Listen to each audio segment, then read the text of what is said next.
Gente, agora eu acho que eu sei porque as pessoas me odeiam tanto, porque eu estou em todo canto. Toda vez que eu abro o YouTube em algum celular de alguém aqui do terreiro ou aqui mesmo no meu computador, eu tô em todo canto. Eu acho que é por isso que o povo me odeia tanto na internet. Eles abrem e já dão de cara comigo. Vamos lá, eu separei alguns vídeos hoje. Aqui, história do axé. Vamos falar sobre a história do candomblé. Vamos ver também essa aqui que é o grande prêmio de hoje, que é o professor Felipe Vidal, falando de feitiços em África. Mas ele a gente vai deixar por final, porque antes a gente vai ouvir ele falando também sobre a figura de Deus na versão africana. Esse vídeo aqui, ele é muito grande, ele tem 2 horas. É uma entrevista que vale a pena vocês assistirem, mas eu separei só um trechinho aqui onde ele fala da figura de Deus, das tradições, das religiões africanas diante do cenário atual. Então é muito interessante ouvi-lo e eu acho essa cena aqui fantástica. Ele falando de coisas incríveis e uma pilha de livros antigos atrás dele. Isso aqui é emblemático. Então nós vamos fazer react desses 3 vídeos hoje. Vamos começar com o primeiro. Não é o mais importante, mas também não é o menos importante, porque aqui a gente vai ter um olhar de um historiador, de um homem de axé, um homem preto, e ele traz a história do candomblé e a gente precisa entender que, sim, o candomblé tem tudo a ver com a nossa história. Pode ser umbanda, quimbanda, a nossa história está ali também. Então é muito, muito, muito importante nós compreendermos a história do candomblé para entendermos essa encruzilhada histórica que foi a formações das religiões e tradições afro-ameríndias aqui no Brasil. Eu não gosto da palavra ameríndia, é afros-indígenas, é afros-indígenas brasileira. Vamos lá? Vamos juntos. Quando nos dedicamos a falar do candomblé, da história do candomblé, sua origem, candomblé de Angola com certeza vem na memória de muita gente que vai pensar sobre a história da cultura religiosa do povo de origem africana aqui no Brasil. E esse vídeo vai se dedicar a falar justamente sobre a história do candomblé de Angola aqui no Brasil.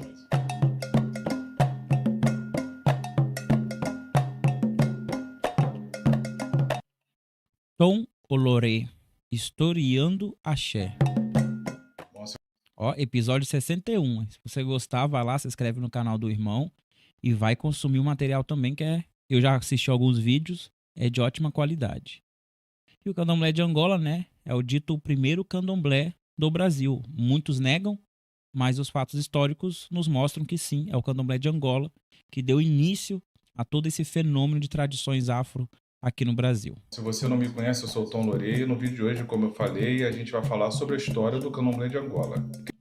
Ó, e ele é um historiador, então pode confiar. E se a gente for falar sobre a religiosidade do grupo etnolinguístico Banto dentro da cultura religiosa brasileira, a gente tem assunto para mais de um vídeo. A necessidade de falar sobre a origem do candomblé Congo-Angola é justamente porque o povo etnolinguístico Banto, o povo de origem Banto, como normalmente se fala, o povo de origem Congo-Angola, foi um dos primeiros a chegar no território brasileiro. Então a sua influência dentro da cultura brasileira como um todo é imensa. É tão grande que muitas das vezes as pessoas nem percebem a inserção de palavras, viveres, participação dentro da culinária e diversas outras áreas da cultura brasileira como um todo. Eu costumo brincar da seguinte forma: se você tem bunda, agradeça aos bantos, porque a palavra bunda vem do tronco linguístico banto. Bochecha, cafuçu, babá, tudo palavras que é do nosso cotidiano que nós utilizamos que é da tradição banto, das línguas banto. E uma coisa interessantíssima é que os bantos foram os primeiros a virem. Foram os primeiros a virem e durante os 350 anos foram os que mais vieram. Então, toda vez que chegava um grupo étnico-linguístico diferente, eles já encontravam aqui toda uma estrutura já pronta. Então, quando os Jejes chegaram, já tinha a estrutura banto pronta. Quando os malês chegaram, já tinha a estrutura banto pronta. Quando o povo de Queto chegou, já tinha estrutura pronta. Então todos foram bebendo dessa fonte porque já tinha tudo pronto. Quem abriu esse caminho foram os bantos. Mas vamos nos delimitar. Ah, e outra coisa importante. A gente fala Congo, Angola. A gente não fala banto. Ah, o povo banto quando está falando de diáspora. Por quê? Porque quando a gente fala povo banto, a gente está falando de mais de 250 etnias diferentes. Então, as etnias que vieram, principalmente foram o povo Congo e o povo Angola. E a gente observa isso nas tradições que estão vigentes aqui. Então, existem coisas que existem no território banto, em África, que nós não vamos ver em diáspora, porque aquele povo, algumas etnias não vieram para cá. E sim, somente o povo de Congo, Angola e alguns outros adjacentes. Mas o que permeia mesmo é o povo Congo-Angola. A gente fala Congo, Angola, cultura banto. A falar sobre a religiosidade do candomblé de Angola. Como eu falei, é sabido que a chegada dos povos de origem Congo-Angola é anterior ao surgimento do candomblé, como conhecemos. Fazem parte justamente da época dos calundus coloniais e dentro da historiografia da cultura religiosa afro-brasileira a presença dos povos de origem banto desde o século XVI e XVII. Então, o historiador está dizendo que o calundum colonial, esse que todo mundo fala que derivou a macumba carioca, a umbanda e a quimbanda, foi inicialmente feita pelos Congo e pelos angolanos. Interessante. Talvez por isso que eles cultuavam baculos, boculos ancestrais. Talvez sim, né? Dentro da historiografia, então, se encontra o Calundu de Luísa Pinta, em Sabará, Minas Gerais, que é descrito dentro de documentações ligado ao capuchinho da Ordem de São Francisco, Antônio Gavazzi de Monteculo, durante a segunda metade do século XVII. Ou seja, a presença Congo-Angola, a presença banto, como se diz normalmente, dentro da cultura religiosa brasileira de origem africana é muito antiga. Mas vamos nos dedicar a falar da história do candomblé de Angola, como eu falei, mas vamos nos apegar à Casa de Candomblé Angola, dita como mais antiga presente até a atualidade que estamos gravando esse vídeo. Ou seja, a Casa de Candomblé Angola há mais tempo em funcionamento. Isso não quer dizer que seja a primeira, que infelizmente, com a dificuldade da gente fazer levantamento histórico sobre qualquer cultura religiosa de matriz africana é muito grande por diversos problemas étnico-culturais, preconceitos raciais e criminalização da cultura religiosa negra. Mas Principalmente o apagamento estatal. Os estados fizeram questão de apagar. Eles tacaram fogo em documentos, em jornais, em revistas da época, tacaram fogo em tudo. Uns colocam como um apagar para que os fazendeiros não exigissem o pagamento pela libertação dos escravizados. Então, sem catálogo, não tinha como provar quem era dono de quem. Mas os historiadores entendem que sim, foi uma tentativa de apagamento da existência desses povos aqui, para que não houvesse a perpetuação de sua cultura. Terreiro do Tombenci, na Bahia, em Salvador, é dito como o candomblé Angola mais antigo existente, inclusive a origem de outras casas tradicionais de candomblé Angola. Para quem não sabe, eu sou iniciado, tá, em candomblé de Angola. Fui iniciado em bate-folha. Então vamos falar um pouco sobre a história do terreiro do Tombenci. Assim como algumas casas de candomblé, o Tombenci foi fundado por um homem, Roberto de Barros Reis, um escravo liberto que fundou no entorno do ano de 1850 o terreiro do Tombenci. Ele era cativo anteriormente 1850, gente. 1850. da família Barros Reis e sua digina era Tata Quimbanda Quinunga. É o quê? O fundador do Tombenci era um Tata Quimbanda? Nossa, em 1850, Quimbanda aqui no Brasil? Que estranho, né? Quem não sentiu a ironia aí? Caramba. E assim como todas as outras casas de candomblé, independente da nação, que foram fundadas por homens, a sua origem inicial masculina passa a ser depois conduzida por mulheres por diversos fatores culturais e históricos do momento no qual esses escravos libertos viviam. Então, a facilidade das mulheres darem continuidade a essa cultura religiosa, a possibilidade dentro da liturgia religiosa era bem maior. Então, a sua filha de santo, a Mameto Maria Genoveva do Bonfim, deu continuidade ao terreiro do Tombenci. Eu preciso fazer um recorte aqui. Esse detalhe que as mulheres começam a assumir os papéis sacerdotais nos candomblé, isso é uma estratégia de guerra. E isso está muito enraizado com o nascimento da capoeira. Os homens, principalmente os jovens, eles estavam sempre nas encruzilhadas que faziam caminho para essa roça de candomblé, tocando o quê? A sua capoeira, junto com o seu tambor, seu berimbau, seus instrumentos ali. Eles ficavam ali o tempo todo para proteger a roça de candomblé. Então, quem estava dentro da roça? Quem não poderia lutar? Que seriam as mulheres e as crianças. Então, as mulheres começam a assumir o papel sacerdotal porque os homens estavam lá na encruzilhada tocando a capoeira. Quando as coisas começavam a se aliviar, esses homens começaram a entrar para dentro do candomblé. Aí eles tiveram que inventar uma hierarquia, que é uma hierarquia que não existe em África, da existência do Ogã, que no caso no candomblé de Angola nem se chama Ogã, é um combone. Exatamente, da mesma forma que existe na Umbanda, seria um combone. E esse combone ele estaria ali servindo às divindades, servindo ao sacerdote, servindo à hierarquia, tocando e também dançando. Eles participavam dos ungira, das danças, mas de fato eles não entravam em transe. Pelo menos são os relatos que nós temos.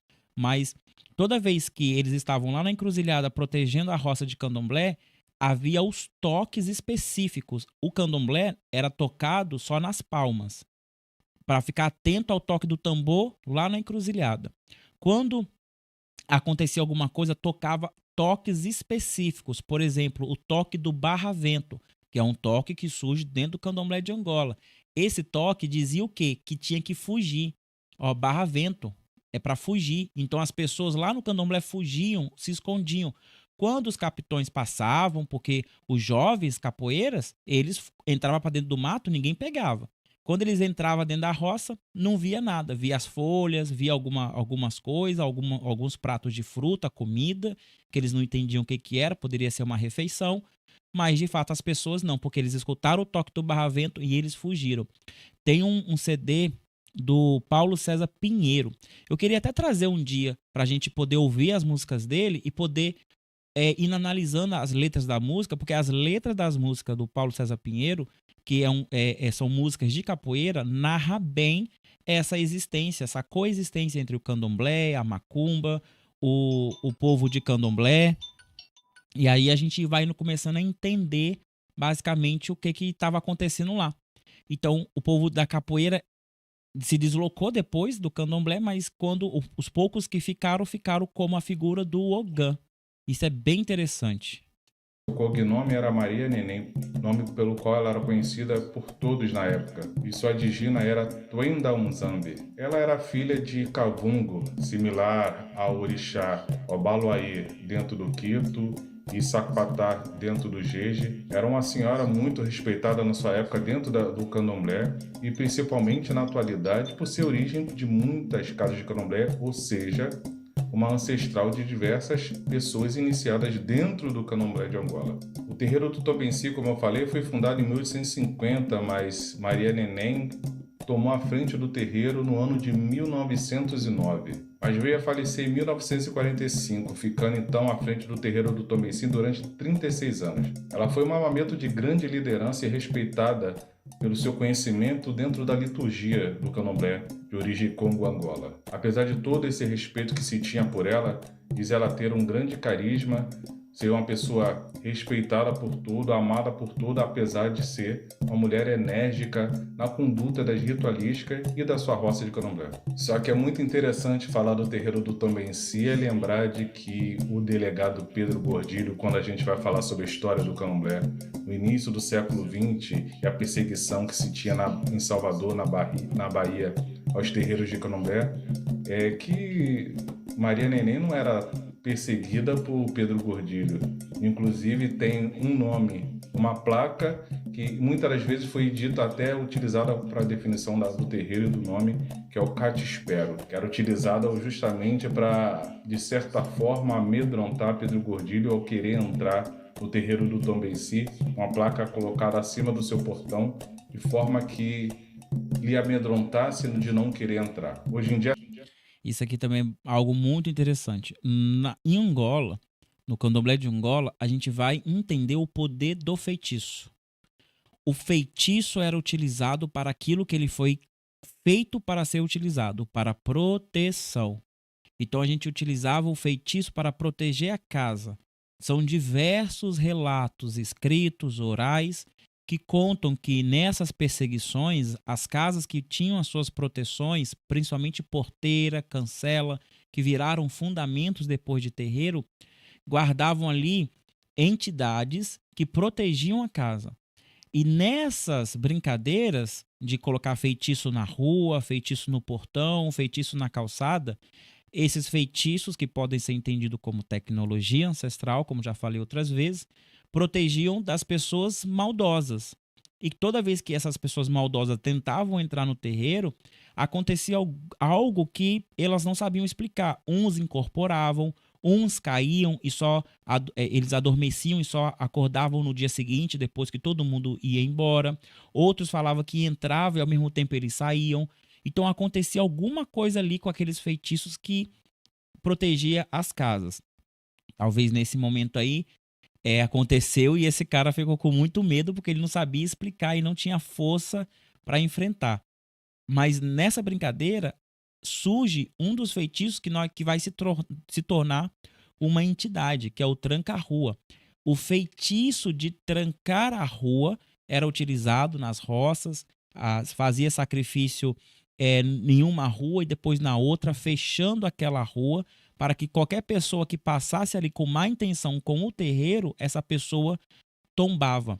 E para que esse feitiço funcionasse, colocava-se um espírito para poder vigiar. Com o passar do tempo, esse feitiço e esse espírito passou a ser denominado tranca-ruas. Então, quando se manifestava um espírito ali dentro, e ele já foi colocado lá na rua para proteger em algum momento, ele dizia: olha, eu sou o tranca-ruas. Para dizer o quê? Que eu sou aquele que guardou a sua rua. Então ficou na memória ancestral que o tranca-ruas é aquele que protege a rua. Nós temos pontos cantados que remetem a essa memória ancestral desse feitiço. E o feitiço que a gente coloca na porteira é justamente consagrada ao tranca-ruas, para que ele esteja ali protegendo.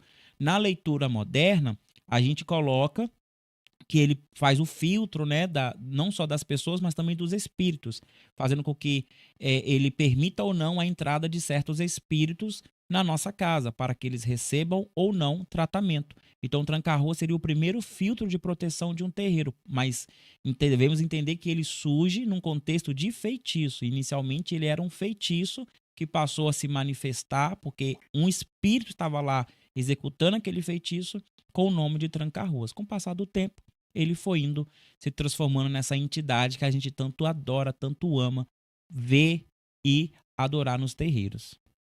Essa placa é ressignificada e serve como um convite para todos aqueles que querem frequentar e participar do terreiro do Tombenci. Ou seja, cá te espero. Ou seja, um convite para que todos possam visitar, participar e conhecer o terreiro do Tombenci. Só que a gente, quando vai falar da história do terreiro do Tombenci, terreiro de Candomblé de Angola, um culto de origem Congo-Angola, um culto de origem Banto e tudo mais, muitas das vezes as pessoas acreditam da distância das outras roças de Candomblé e de diversas outras nações de Candomblé. O que não é tão verdade assim, porque, por exemplo, nas grandes descendências importantes do terreiro do Tombenci, existe inclusive a participação de pessoas de nomes grandes e importantes dentro do Candomblé de origem Nagô-Yorubá, Candomblé Quetu, na iniciação e na participação dessas primeiras musenzas, dessas pessoas de grande importância que originaram inclusive outras roças de Candomblé de nome dentro do Candomblé Angola. da Bahia e do Rio de Janeiro. Dentre dessas pessoas que foram iniciadas por Maria Neném e tiveram grande nome dentro da liturgia do candomblé Congo Angola seria Manuel Rodrigues do Nascimento, cuja digina é Cambambi, e Manuel Ciríaco de Jesus, cuja digina é Ludiamungongo. Ambos foram iniciados no dia 13 de junho de 1910. Esses foram que em 1919 fundaram o terreiro do Tumba Junsara. Como eu falei anteriormente da ligação de outras nações de candomblé com o Tombenci, eles eram filhos pequenos de quem? De Tiabada, do Opoconjá, e tio Joaquim Obassânia, também do Opoconjá. Um detalhe aqui, Tumba-Jussara foi conhecido mundialmente como a nação do feitiço. As pessoas até temiam brincar com sacerdotes, sacerdotisa do Tumba-Jussara, porque eles detinham um conhecimento de quimbanda e de feitiço muito forte, muito forte. Então, eles foram os grandes mestres que não só resgataram, mas guardaram o conhecimento de quimbanda no seio do candomblé de Angola. Quando a gente fala do resgate cultural, não existe resgate cultural sem olhar para o candomblé de Angola, porque ali foi a matriarca de tudo. No começo da fala dele, ele fala que algumas personalidades que depois vão fundar candomblé de Jeje e candomblés Nagô, Ketu, foram iniciados no candomblé de Angola, foram muzenzas. Muzenza é o iniciado no candomblé de Angola. Iaô é o iniciado no candomblé de Queto. São coisas diferentes. Então essas pessoas, elas se iniciaram no candomblé de Angola, tomaram ali as suas obrigações, aprenderam com eles e depois saíram e foram fundar suas próprias casas, suas próprias nações. É por isso que a gente encontra no candomblé de Queto, de Jeje, de Efon, certos rituais que ainda são de Angola. Na live de ontem, no primeiro vídeo, nós vimos o relato das pessoas da ilha de Taparica falando sobre a importância da vegetação, das folhas, e eles falaram uma coisa. Eu percebi isso, eu não quis parar para não atrapalhar o vídeo. Eles falaram assim: como nós vamos fazer com as nossas ensabas? Ensaba é o ritual das folhas do candomblé de Angola. Ensaba seria o mesmo que esfregar para extrair. É da mesma derivação de sabão, que vai dar origem ao sabão do Brasil tal, que você esfrega para dar bolha, para lavar. Ensaba, você esfrega as folhas para fazer o banho. Fala, como é que a gente vai fazer com as nossas ensabas, sem as folhas? Então, para você ver, eles são de Taparica, culto a Baba Egum, e mesmo assim replicando rituais de Angola, para ver como é a extensão da influência do candomblé de Angola. Isso tudo porque todo mundo nasceu ali. Talvez não aquela pessoa, mas a mãe, a avó, o tio, algum ancestral dela teve essa influência, iniciou-se ali porque tinha que começar de algum lugar. Começou na base, a base foi o candomblé de Angola. Tiabada era mãe pequena na época do Opoconjá e participou da iniciação de Ludiamungongo e também de Cambambi. Manuel Bernardino da Paixão, cuja digina era Ampu Mandezu, não era iniciado por Maria Neném nem no terreiro do Tombenci. Porém, após o falecimento do seu sacerdote, foi tomar suas obrigações no Tombenci. Quem é o Manuel Bernardino da Paixão? É o fundador do Manso Bandu Quem Quer, ou seja, o terreiro do Bate-Folha na Bahia. Terreiro esse que foi fundado em 1916. Aí a minha raiz é aí, ó. Eu vim dessa raiz aí, Bate-Folha. Outra pessoa importante descendente do terreiro do Tombenci é Francelina Evangelista dos Santos, cuja digina é de Alubidi, que fundou o terreiro do Viva Deus. Falar sobre a história do terreiro do Tombenci é falar sobre grande parte da história do candomblé de Angola e a ancestralidade de diversas roças de candomblé que existem na atualidade de origem Congo-Angola, como o Virabadeus e seus descendentes, o Bate-Folha, o Manso Banduqueque na Bahia, assim como o Papa Nsaba aqui no Rio de Janeiro, falando também do Tumba Junsara e seus descendentes, ou seja, a grande maioria do candomblé de origem Congo-Angola saiu do terreiro do Tombenci. Então isso é muito importante. A gente tem 3 grandes fundações: o Tumbenci, Tumba Jussara e o Bate-Folha. O Tumbenci é o mais tradicional, Tumbajuçara ficou com a tradição dos inquinces, mas também bebeu muito, explorou bastante o uso da quimbanda, banto, e o bate-folha se aproximou demais do queto. A gente pode observar isso na própria história do Joãozinho da Gomeia, que também era filho do bate-folha.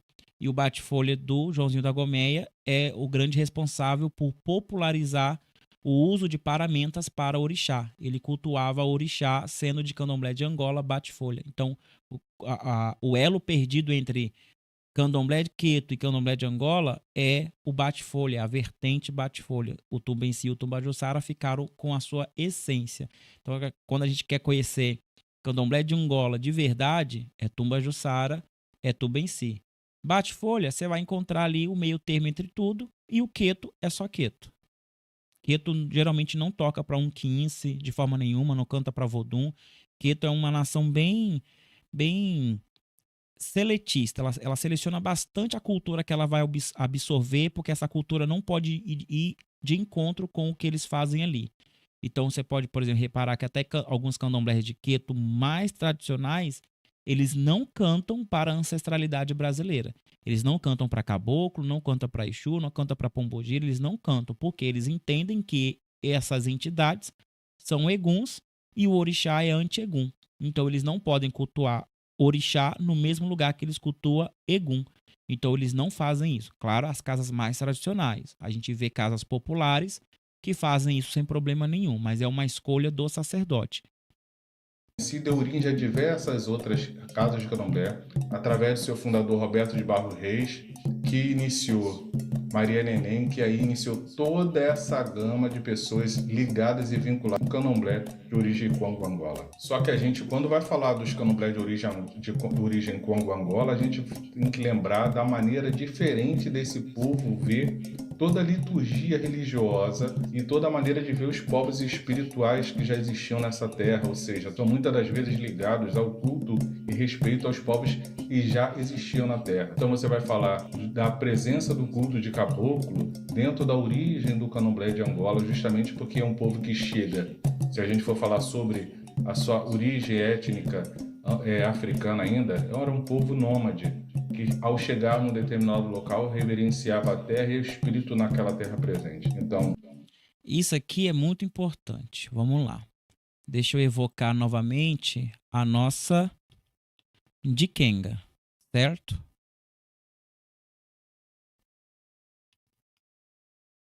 Oh, meu Deus. Pronto.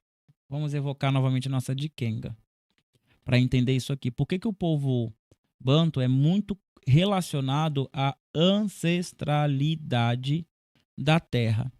Primeiro, o costume nômade. Entendemos a Ndikenga como um movimento. Então, é normal, era normal, e eu acho que ainda é normal, que esse povo se vê como nômades, porque não só de passagem de terra para terra, mas também passagem de conhecimento, de cultura, eles absorvem muito o conhecimento, a sabedoria, eles escutam muito os dizeres dos outros. Então, o ciclo da Ndikenga é respeitado nesse sentido de aprendizado. Então, para você ser bom, você não pode ficar parado, você tem que estar sempre em movimento aprendendo.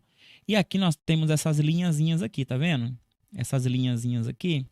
Essas linhazinhas aqui são extensões de um zambi. Se você viu meu vídeo anterior sobre um zambi, você já sabe que a Ndikenga é um zambi. Então, quando um zambi ele faz o seu primeiro movimento de criação, ele se cria a partir de si mesmo. Então, ele somente se expande. E essa expansão, nós temos as presenças das vibrações que nós vamos ter a partir dele. Então, quanto mais distante que nós temos do centro, mais próximo nós estamos de um zambi. Sendo o centro tudo aquilo que foi criado para a existência humana. Então, aqui nós temos a existência do Bakongo, o ser humano, é o centro. A primeira camadinha é o que nós vamos dar a origem ao Baculo. O terceiro, o Boculo, e o outro, o Unquince. Então é ser humano, ancestral, elemental. Elemental não, elemental é esse aqui. Ser humano, ancestral, divino, que seria os baculos, elemental e um zambi. E a partir dessa escala, você consegue entender o que está mais perto de você. O que está mais perto de você? O seu ancestral ou o Inquins? O seu ancestral. O que está mais perto de você? O seu ancestral ou o intermediário? Um celeste, um divino? O ancestral. O que está mais perto de um zambi? O ancestral, o Inquince ou o celeste? Seria o ancestral. Então, essa dependência de acessar as outras vibrações de um zambi, porque nós já vivemos a primeira vibração de um zambi, que é a nossa vida. É o centro. A segunda vibração é o nosso ancestral, que está perto de nós e nós estamos perto deles. Nós podemos acessar eles em um CQ, podemos acessar eles em um Pemba. Por isso que nós dizemos que os sonhos são contatos que nós temos num período de vibração branda, que nós estamos se conectando com os nossos ancestrais a partir do campo espiritual. Quando nós evocamos eles para eles incorporarem e falarem, nós estamos evocando eles em um campo vibracional brando da Terra. Então, nos dois campos, nós conseguimos falar com os nossos ancestrais. Por isso que essa dependência do povo Bantu de cultuar os seus ancestrais e os ancestrais da Terra, porque aí os ancestrais vão se separar em dois ramos. O ancestral da terra e o ancestral individual. O meu ancestral é o meu tataravô, ele é meu. Mas quando eu vou para uma outra terra, tem um ancestral daquela terra que eu tenho que respeitar. Então eu vou reverenciar ele. E era o que os Unganga faziam. Eles chegavam, como eles eram nômades, eles chegavam em uma aldeia, montavam um assentamento ali temporário, com terras, favas, argila, sacrifício, e evocava o ancestral daquela terra. E a partir do conhecimento daquele ancestral, em contato com um Ganga, e não era uma incorporação, ele falava em um oráculo, e ali ele ia transmitindo. Por quê? Porque é o ancestral da terra, daquela terra, que conhece as pessoas daquela aldeia. Como é que aquele Unganga vai ajudar uma pessoa que ele não conhece, que o ancestral dele não conhece? Mas o ancestral da terra conhece. E ele vai evocá-lo para que ele passe as receitas para curar aquelas pessoas, para resolver os seus problemas. E assim funcionava. Acabou, ele levantava e ia embora.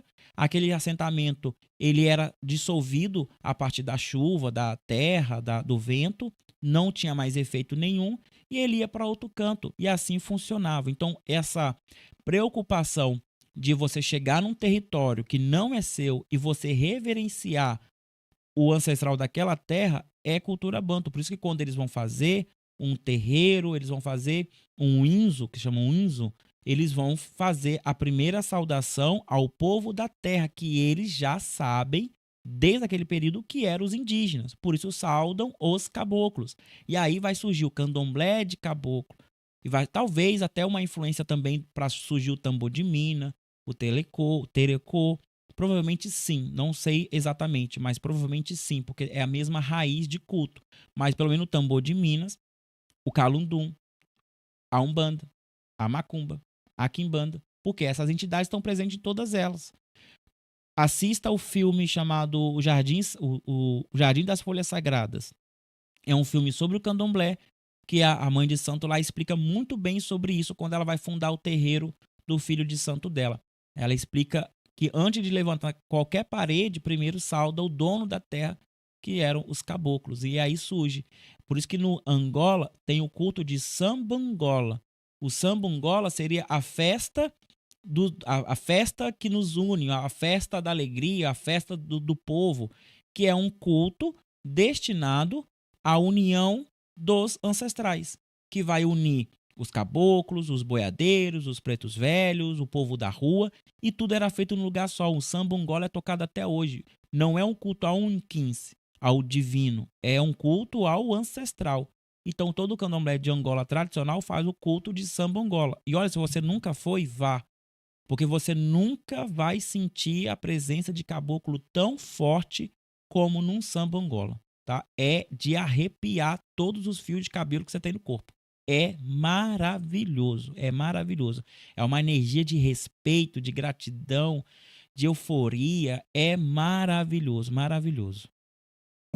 Dentro da diáspora negra, esses povos chegando no Brasil, primeira coisa que eles aprenderam a fazer é respeitar os ancestrais que aqui viviam, ou seja, respeitar os negros que aqui já estavam, os índios que aqui já estavam, ou seja, o descendente desses povos, os caboclos, os negros, os preto velhos. Isso tudo foi se criando. Eu não estou dizendo que essa presença litúrgica está diretamente ligada ao candomblé Congo-Angola, mas todo esse respeito à ancestralidade brasileira surge dentro das religiões de matriz africana a partir da cultura religiosa de origem Congo-Angola, ou seja, a partir da cabula capixaba, das almas de Angola, da macumba carioca, do candomblé de caboclo, do candomblé de Angola. São maneiras distintas de ver e atingir o mesmo foco religioso e litúrgico dessa maneira própria do povo de origem banto, do povo Congo-Angola, de enxergar essa religiosidade, essa espiritualidade como um todo. Então, Por isso que eu falo que não tem como você não traçar essas tradições, puxando o fio da história, sem passar pela quimbanda. A quimbanda é uma tradição muito antiga, que não tem nada a ver com o que nós vemos hoje. Uma tradição aos ancestrais. Que ancestrais são esses? Não são ancestrais demonizados. Não são ancestrais conforme nós estamos vendo hoje. São ancestrais da terra, ancestrais individuais. É a percepção da aproximação.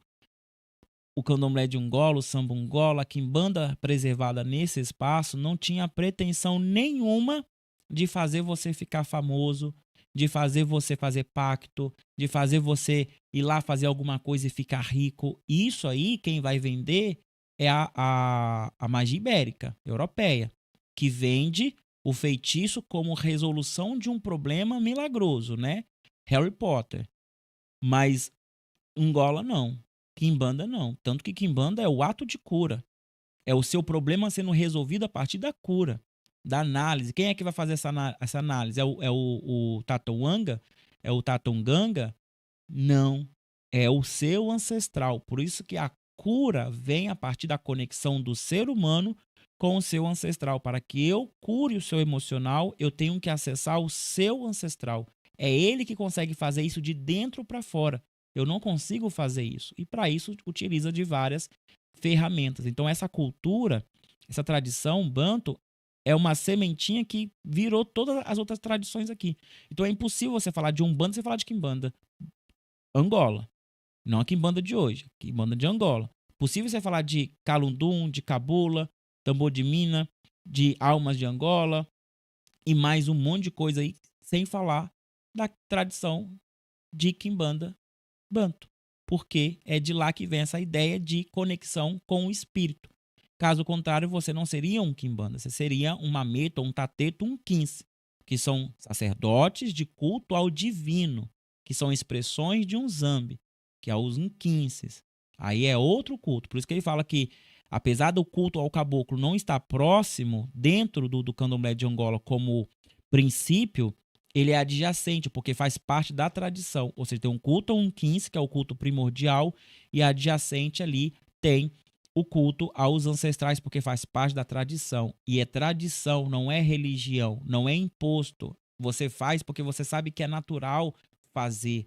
Não existe isso de não fazer. É natural que você faça. É como beber água. Como é que eu não vou respeitar? Você respeita a natureza, você respeita os animais, você respeita a folha que você vai tomar banho, você respeita a oferenda, você respeita o divino, você respeita o ancestral. Você respeita o ancestral porque é natural. Você sabe que você precisa dele para viver como você precisa da água, da folha, da terra, do quince, de um zambi, do pai, da mãe. Faz parte. Não se descola. Por isso que a gente fala que o nosso ancestral não morreu. Ele se ancestralizou. Quem morre é quem morre é as pessoas que nós não queremos por perto. Aquelas pessoas que foram más na sociedade. Essas nós não queremos por perto. Essas nós não vamos chamar para a cerimônia. Mas as pessoas boas, elas não morreram, elas se ancestralizaram. Por isso que elas têm acesso a nós. Nós damos esse convite para elas virem e fazer presença na nossa vida. Entendendo a origem do povo Congo-Angola, a presença de trabalho dessas entidades espirituais e tudo mais, por respeito a essa ancestralidade local, a essa energia da terra e tudo mais, a gente consegue, a partir daí, entender as visões que se tem hoje em dia no candomblé e nas religiões de matriz africana como um todo. vocês olharem e pesquisarem sobre as caboclas que Maria Neném trabalhava e tudo mais, seria bem interessante tu ver essa presença já dessa espiritualidade afro-brasileira dentro desse culto de caboclo já. Bom, eu espero que você tenha gostado. No vídeo de hoje eu quis trazer um pouco da história do candomblé de Angola através do terreiro do Tom Benci, o Catispero, uma casa importante vista como a mais antiga ainda em existência, em exercício hoje e funcionamento na Bahia, e que tem muitas outras casas que se originaram dela, tanto casas matrizes como o Viva Deus, como o Tumbajunsara, como o Mansubanduqueque, que é a origem do Cupapunsaba, ou seja, a grandeza que também é da história do candomblé de origem congo-angola, o candomblé angola como conhecemos atualmente no Brasil. Bom, agradeço a companhia até aqui. Muito obrigado mesmo, foi enriquecedor. Tá aí o canal dele, Historiando Axé com Tom Olori, tá aqui, muito importante. Vamos ver aqui umas notícias. Boa noite, Lincoln. Marcelo, boa noite. Rainan, axé. O Gui, boa noite. Clay, melhor live. Eu acho que também concordo com você, a melhor live, porque eu estou com vocês, ouvindo coisas boas do nosso nas queridas tradições. Lincoln, o candomblé foi fundado por pretos, bantos ou iorubás? Foi fundado pelos bantos, foi fundado pelo povo Congo-Angola, como o nosso mestre disse aqui. E depois, a partir dele, que foi nos surgindo outras tradições. Mas, inicialmente, era Calundum. A partir do Calundum, vai surgir o Candomblé, que são as reuniões. Os Calunduns eram feitos dentro das matas. Não se tinha terreno. Por isso que, quando eles começam a ter acesso a um terreno, eles fazem um terreiro. E ali eles vão produzindo o seu canto pessoal. Os Calunduns eram mais reuniões. Então, as pessoas iam, não tinha, de fato... uma família formada, sempre tinha pessoas diferentes, mas o candomblé ele pega e forma essa família, esse campo de acolhimento. E aí surge o primeiro candomblé, que é o candomblé de Angola. Uns vão questionar justamente por causa da disputa histórica do Pofonjá, do Engenho Velho, da Casa Branca, que também tem histórias fascinantes, mas não são histórias que antecedem o candomblé de Angola. Como o Tumba em si, que foi a primeira nação de candomblé de Angola, a primeira vertente, e não sendo a primeira, assim, é ainda em funcionamento, ela foi fundada em 1850 e ainda está em funcionamento. Agora, imaginam os que vieram antes, que foram perseguidos, foram destruídos, foram desapropriados, entende? Então, eles vieram muito antes. Boa noite, paizão. Cheguei para mais um aprendizado. Seja bem-vindo. Diogo, boa noite. Leandro, tá frio aqui, tá muito frio, tá chovendo muito. E o Guilherme, boa noite, Guigui. Boa noite, Virgínia. Vamos pro próximo vídeo, então.